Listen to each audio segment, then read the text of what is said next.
ఎవరా చెప్పేది బుద్ధి ఉండాలి, బుద్ధి జ్ఞానం కూడా ఉండాలి. వాడు కూడా పిచ్చి పడితే నువ్వు పెడతావా? నాకు అర్థం కాదు మాట్లాడేది. చూపెడతావా 60,000 కోట్ల ఆస్తులు చూపెడతావా? ఇదేనా నాకు అర్థం కాదు. మీరు అడిగే ప్రశ్న ఒక జర్నలిస్టే. వాళ్ళు అనేదాలు ఎట్లాడతామండి మీరు జర్నలిస్ట్ అయితే? సారీ, మాట్లాడితే నువ్వు మాట్లాడతావా? జర్నలిస్ట్గా విశ్లేషణ చేయాలి కదా నువ్వు. ఎక్కడనేరా బేవకూఫ్ అని వాడు అడగాలి నువ్వు అక్కడనే. నువ్వు ఎక్కడ రాపో అర్థం పడదని ముచ్చడేనా మాట్లాడతారు? బాధ్యత గల జర్నలిస్ట్ పోయినా నువ్వు. 60,000 కోట్ల ఆస్తులు ఉన్నాయి తెలుసా ఏమన్నా? ఎట్లా మాట్లాడతారా? మేము ఆ పనికి మేళ చూసుకుంటూ కూర్చుంటాము, వేరే పని లేదు. మీరు కూడా సారీ బ్రదర్, ఇటు పద్ధతి కాదు. No, you must be responsible journalist. Of course you are journalist, but you must be responsible. 60,000 కోట్ల ఆస్తులు 70,000 ఇదావా? బుద్ధి తక్కువ గారు.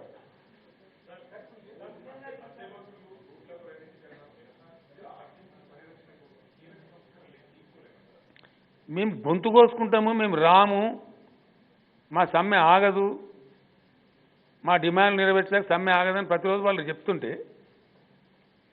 ఏం చేయాలని చెప్పండి మీరు. Please tell me, please guide me. Court చర్చలు జరపమని చెప్పిందా? కనీస సంస్కారం. కోర్టు చర్చ, హైకోర్టు ఉన్నత న్యాయస్థానం చర్చలు జరపమని చెప్పింది.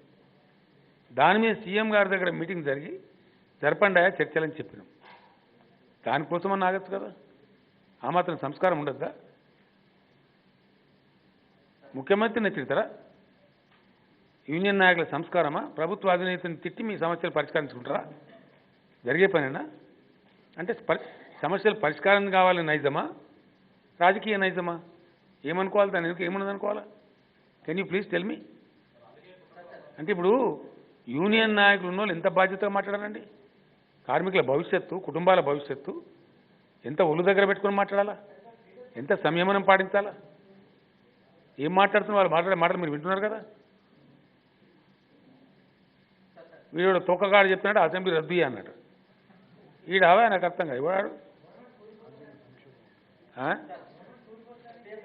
గవర్నమెంటు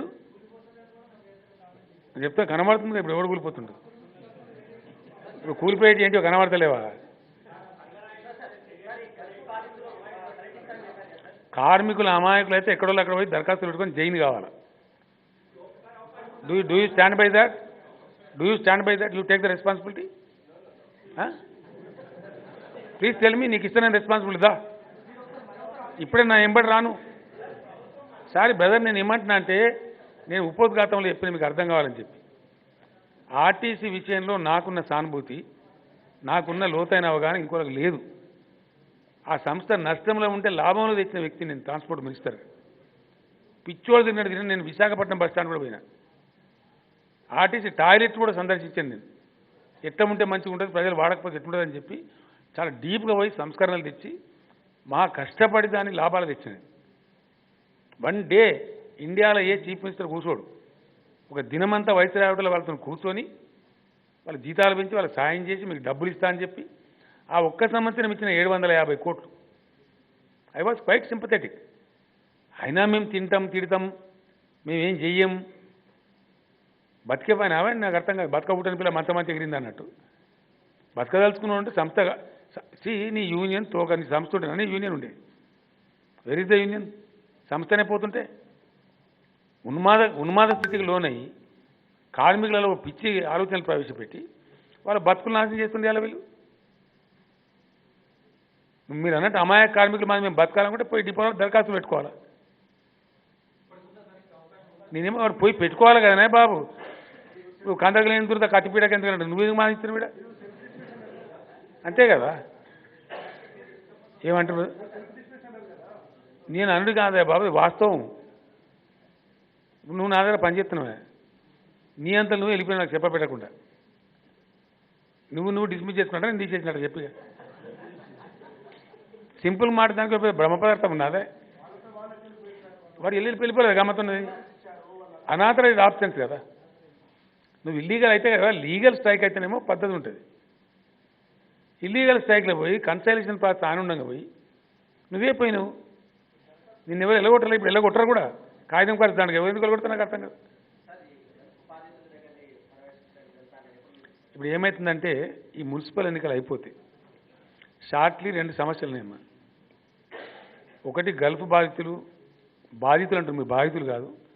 గల్ఫ్కి పోయి ఆ ట్రాప్లో చిక్కుకొని ఇబ్బందులు పడుతున్నారు వాళ్ళు మన బిడ్డలు. హైదరాబాద్లోనేమో మొత్తం గల్ఫ్లో మనోళ్ళు చేసే పనులే బీహార్ వాళ్ళు, ఉత్తరప్రదేశ్ వాళ్ళు, రాజస్థాన్ వాళ్ళు చేస్తున్నారు. ఇక్కడ పని లేక కాదు. ఇవాళ మనకు ప్రాజెక్టులు దేవుని దయ వల్ల సక్సెస్ అవుతున్నాయి, మంచి కాలం అయింది, పనులు చేసుకునే అవకాశం ఉంది. ఆడ సంపాదిస్తున్నాడు, గల్ఫ్లో సంపాదిస్తలేదు. మా ఇంట్లో పనిచేస్తాడు పిల్లగాడు రాములని, వాళ్ళ తమ్ముడు గల్ఫ్కి పోయొచ్చి మొన్న పిచ్చి పిచ్చి మాట్లాడిన విషయం తాగుతా అంటే తోలకరాపుర బాబు అని చెప్పి పట్టి తెప్పించాను, సంపాదించేది చేస్తాం. ఎందుకు పోయినామంటే ఓందు చూడబోతున్నాం సార్, కొంచెం ఇబ్బందులు అవుతున్నాయి అనవసరంగా, ఉన్న ఊరు ఇచ్చిపెట్టి ఎందుకు పోతున్నారు. దానికోసం నేను అనుకున్నదంటే ఒక 10-12 కాన్స్టిట్యూన్సీలని, ముఖ్యంగా కరీంనగర్ జిల్లా, నిజామాబాద్ జిల్లా, కొంత ఆదిలాబాద్, నిర్మల్ ప్రాంతాలు, ఆ శాసనసభ్యులు ఎమ్మెల్యే మంత్రులందరినీ పిలుచుకొని వాళ్ళందరినీ తీసుకొని నేనే స్వయంగా పోదాం అనుకుంటున్నాను. గల్ఫ్ పోయి ఒక 4 రోజులు 5 రోజులు మన వాళ్ళు ముఖ్యంగా ఉన్నటువంటి 4-5 దేశాలు తిరిగి అసలు వాస్తవం వాళ్ళ జీతం ఏంది, వాళ్ళ కథ ఏంది, మన అంబాసిడర్తో మాట్లాడి అన్ని సమస్యలు తెలుసుకొని ఇక్కడ నిరకపోయింటే వాళ్ళని కూడా రిలీవ్ చేసుకురావాలి. తప్పుడు వీసాలు పోయేదని శిక్షలు ఉంటే వాళ్ళని రిలీవ్ చేసుకురావాలి. కేరళ గవర్నమెంట్ పంపమని నేను చీఫ్ సెక్రటరీని, నా ప్రిన్సిపల్ సెక్రటరీ నరసింహరావును, జిఐడి సెక్రటరీని పోయి కేరళ వాళ్ళు ఎక్కువ గల్ఫ్లు ఉన్నారు, వాళ్ళు ఎట్లా చేస్తాను వాళ్ళ సిస్టమ్ పెట్టిండ్రు, స్టడీ చేసి రాని అని చెప్పినాం. బహుశా వాళ్ళు ఇవాళ రేపు పోయేస్తారు. రాగానే ఇమీడియట్గా దీపావళి తర్వాత వీళ్ళతో మీటింగ్ పెట్టి ఎమ్మెల్యేలతో నేను ఎమ్మెల్యేలు అందరినీ తీసుకొని పోదామని అనుకున్నాను. పోయి మాట్లాడి చేసి రావాలి. సరే ఒక ఫోటో వెనుక ముందు డెఫినెట్గా నేనే పోతా, వాళ్ళందరినీ సమావేశపరుస్తాం, కన్వీన్ చేస్తాం, చెప్తాం వాళ్ళకు ఎందుకు అనవసరంగా కన్న వాళ్ళని ఉన్న ఊరిసి పెట్టుతారు. మన దగ్గర బోర్డు పని ఉన్నది, మన న్యాక్ ఉంది, బ్రహ్మాండంగా మీకు ట్రైనింగ్ ఇచ్చే అవసరం అనుకుంటే మంచి ఉపాధి చూసుకుందాం ఇక్కడనే అని చెప్పే ప్రయత్నం చేద్దామని అనుకుంటున్నాం. ఎడ్యుకేటెడ్ పోయినంటే మంచి మాట, వాళ్ళకి ఎందుకంటే ఎక్కువ జీతం వస్తుంది. ఒక ఇంజనీర్ పోయినట్టు సంపాదిస్తాడు, డాక్టర్ పోయినట్టు సంపాదిస్తాడు. కానీ మీరు కూలి పని మన దగ్గర బీఆర్ఓడు చేస్తాడు, మనోడేమో కలిపిపోతాడు. ఎందుకు పోవాలి, ఏమవసరం ఉంది? దానికోసం బాధ కలిగే వాళ్ళ కుటుంబాలు బాధపడుతున్నాయి. పోయొద్దాం, వాళ్ళ గురించి నేను పాలసీ పెట్టాల్సి వస్తే ఎట్లా పెట్టాలి, ఏం పెట్టాలి, కేరళ మోడల్ స్టడీ చేస్తాం. ఒకసారి పోయేస్తే తెలుస్తుందని చెప్పి పోదాం అనుకుంటున్నాం. పోతే షార్ట్ పీరియడ్లో ఉంటుంది.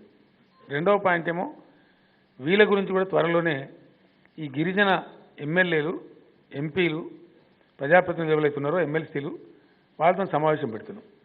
ఈ పోడు భూముల సమస్య కూడా ఒకసారి శాశ్వతంగా నివారణ కావాల్సిన అక్కర ఉన్నది. 100% వేరే వాళ్ళతో కాదు, అది నేనే స్వయంగా పోవాలి. మొత్తం అవసరమైనటువంటి మంత్రులు, చీఫ్ సెక్రటరీ, రెవెన్యూ సెక్రటరీ, ఇంకా ఇతర సెక్రటరీలు, ఫారెస్ట్ సెక్రటరీ అందరం కంబైన్డ్గా పోవాల్సిందే. ఏ జిల్లాకు ఆ జిల్లా ప్రజా దర్బార్ పెట్టి వాస్తవాలు ఏంది, అన్ని రకాల సిబ్బందిని, జిల్లా కలెక్టర్లను, మొత్తం సిబ్బందిని, అటవీ సిబ్బందిని ముఖాముఖి ఎదురుబదురు వేసి ఆ సమస్యకు ఒక చరమగీతం పాడాలి.